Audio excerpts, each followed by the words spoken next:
Good evening. I'm Melanie Meeks, and I'm the Executive Director for Communities and Schools, one of the nation's largest dropout prevention program.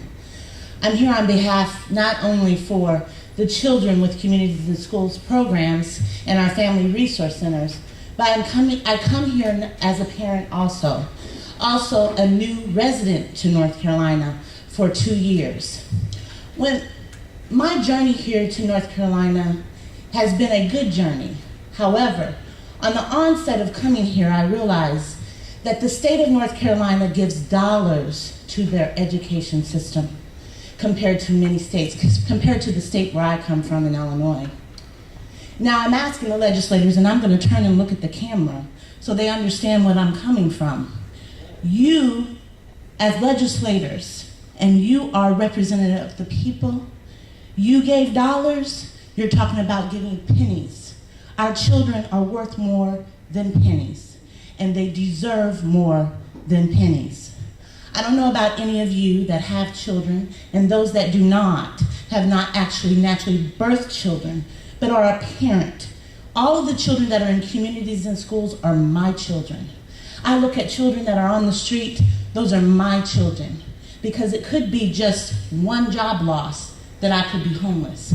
It could be uneducated where I can't feed my families. I tell the children in our programs, education is the only thing, legislators, the only thing that no one can take from you. People can call you out of your name, you can lose your job, you can lose your home, but education no one can take from you. My mother has taught me, my mother and father neither one of them went to college. My father dropped out of school when he was a sophomore in high school to work for his family. My mother was a straight A student, the smartest person in her school, the only black and the only female that was in math classes of trigonometry and calculus. But they taught me the value of education. I'm the youngest of 7 children, and we all went to college. Several of my siblings have their PhD, but they came from parents who were working class parents. My mother had to borrow a coat in the wintertime to go to work. She wore dollar tennis shoes to work on the floor and a wool skirt in the middle of summer to feed her family. But she always instilled in us, if you can speak well and you can write well, you can go far. Our children don't speak well. Our children don't write well. Our children don't read well. There is a problem. And if you take these cuts, and you cut them from our young children, you will pay the price forever. You can't get it back. And when we do try to get it back for them after the 4th grade, it is almost impossible. It takes a team effort to do it at home, at the schools, in our churches, our after-school programs. I ask you, legislators, to think about our children.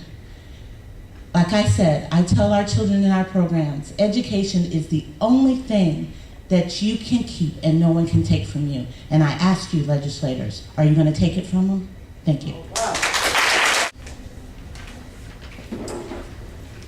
My name is Caitlin Holland. I live in Ashe County, and I'm a speech therapist that works with children in Edgecombe County. If this budget reduction passes, all the children I work with will no longer receive speech therapy. I'd like to read a letter from one of the parents to whom it may concern. I'm writing this to please plead that you vote no to the budget reductions that could eliminate speech services. I'm a parent of a child with Down syndrome. My son is now 2.5 years old, and because of speech therapy and physical therapy, he is doing things that normal 2-year-old children are doing. These services have been wonderful for our son. If you vote for reduction, there will be a lot of children that will not do well and progress as they need to, which will allow them to be normal. I want to reiterate what Carol said about how many people will be losing their jobs. If this budget reduction passes, 15,000 speech therapists, occupational therapists, and physical therapists in North Carolina will immediately lose their job. There will be, these are tax-paying citizens that will immediately be filing for unemployment. The trickle-down effect is going to be far-reaching for now and in the future. You're cutting $50 to $100 million in tax revenue overnight. Thank you.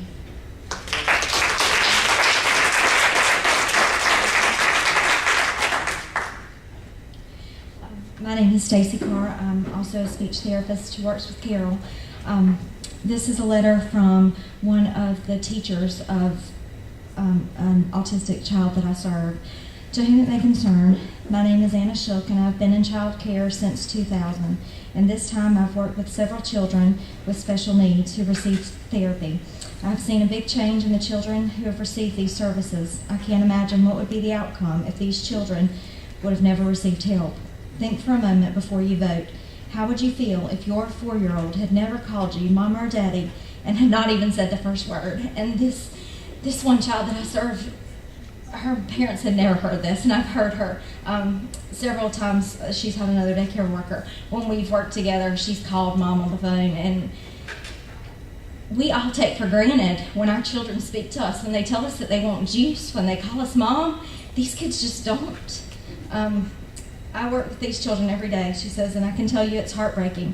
However, the joy of the first word is even more life-altering when these children say that first word. Without therapy, this never happens. So please, as an educator, I beg you vote no to budget reductions that could possibly eliminate their speech services. Thank you so much for your time. Anna Shook.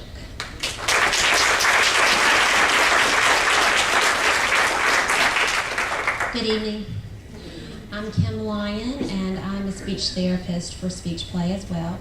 And we've got many more letters from parents and other service providers who have something to say about this budget cut. And if you'd allow me to read one more letter, because we certainly want to speak on their behalf. This one says, to whom it may concern, I am the private duty nurse of a 3-year-old patient. Over the past year, my patient has been receiving in-home speech therapy from Speech Play. This patient suffered a facial injury causing loss of part of her jaw and tongue. When she first arrived at home and into our service, she had no lingual movement, very little control of her lips, and was not able to take any food or liquids by mouth. In the course of her speech therapy, she has learned to control her lips. She can move the remainder of her tongue at will. She also is now capable of eating and drinking foods without risk of aspiration. This is due mostly to the work of her speech therapist.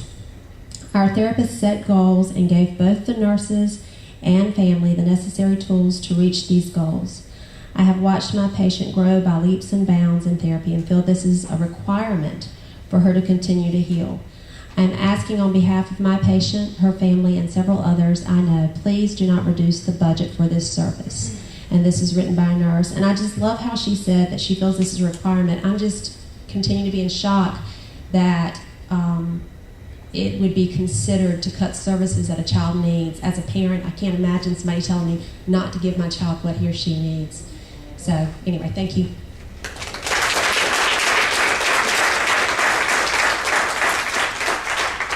We have others who want to speak before I recognize Representative Andrew O'Brien. Oh. One more. And then we're going to and then we'll take them. I think we'll show them the question.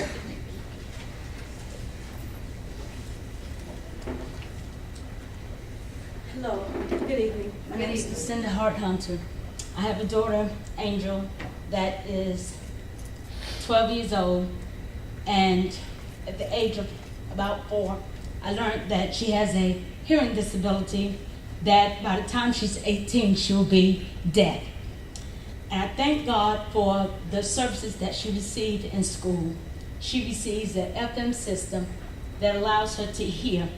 She's gone from being a D-, a poor attitude, to a AB honor roll student this year.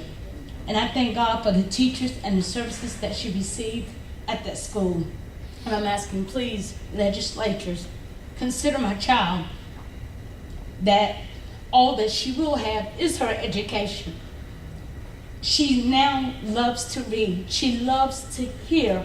She loves learning. And that's all she looks forward to. She looks forward to an education. She wants to go to college.